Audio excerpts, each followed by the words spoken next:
Is it really a good time to invest now in 2021? We had a big dip last year in 2020 with the COVID recession, and now the markets are at all-time highs. So if you're wondering, should I invest now? Should I wait and watch? The market is at all-time highs, so surely it's going to dip now. If you have these questions, I've got answers for you. Keep watching. Hi, my name is Jeena and welcome to my channel.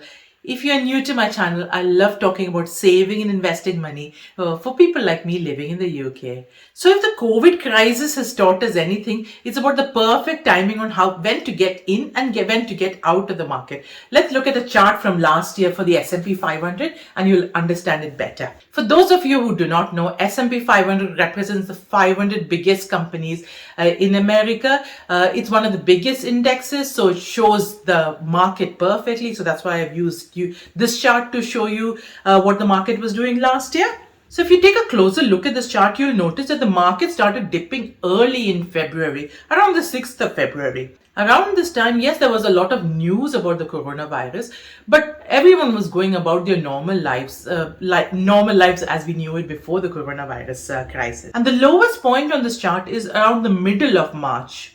Around the middle of March, we were still going about our normal lives. Remember, the country shut down, UK shut down on the 22nd of March, which is a year this week. So huge respect and a huge thank you to all the key workers, especially my friends and colleagues who I work with. So at this point, the economy throughout the world went into complete lockdown. There was no shops, no entertainment, no flights, nothing open except some supermarkets. But if you look at this chart, the stock market then went from strength to strength. And by the time the economy reopened by end of May, early June, the stock market was back to where it originally dipped at around 3,000. So let me emphasize on that point a little bit more. The economies throughout the world went into meltdown. The governments throughout the world were helping people to put food on the table, supplementing their salaries. And what did the stock market do?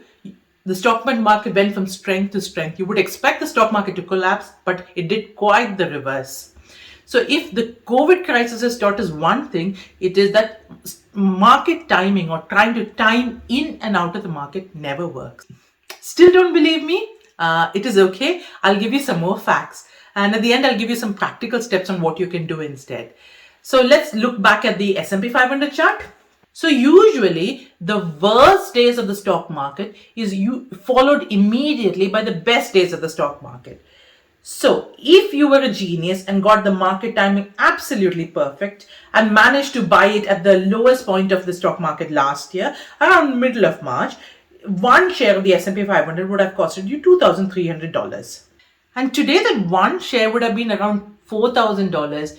Imagine $1,700 better off for doing nothing, for just buying one share and then just carrying on with your normal life. I'm sure you agree that is an excellent return for your investment and zero time effort.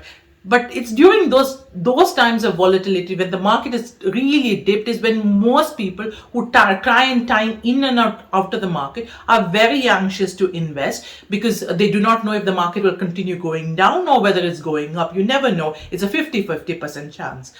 Which brings me on to point number 2. Time in the market is much better than timing the market. So here is a chart from one of the asset management companies. They've done a research. If you want to have a read of this article, I'll link in the description box below.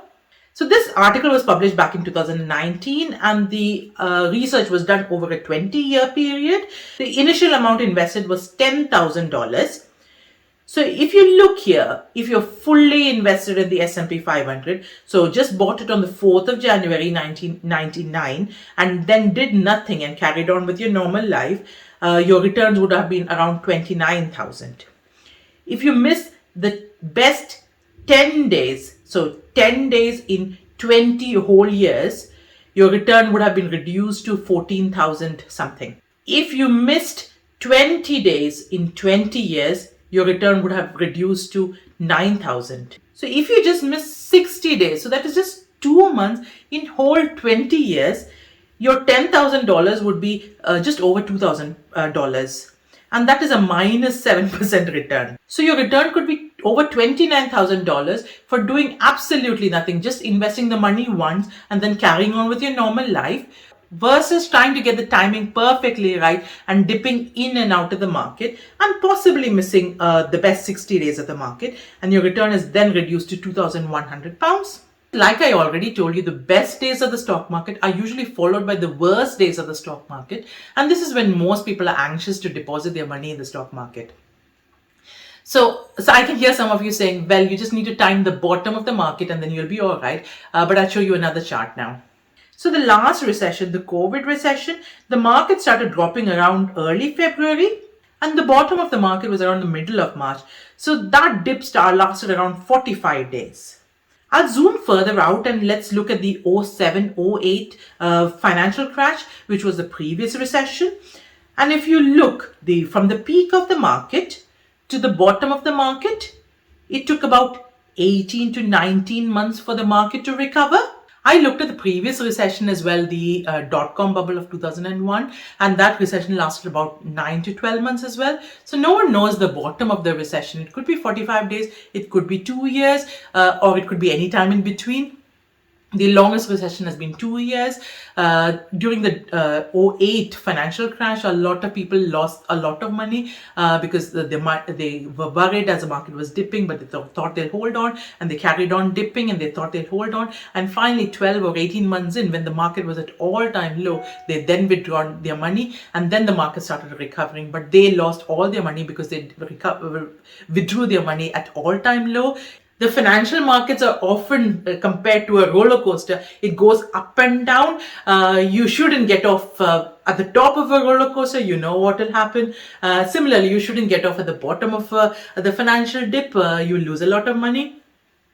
But let's just say, for example, you got the market timing just perfect and you withdrew your money from the market just as the market was dipping. So you got the market timing perfectly right, and around the early February you withdrew your money from the stock market. So this is where the next problem starts. You need to get it right twice. You need to get it right as you're going down, and you need to get it right as you're going up as well. So getting it right once is difficult. Getting it right twice in a row, not too sure. Even fund managers do not get it right consistently.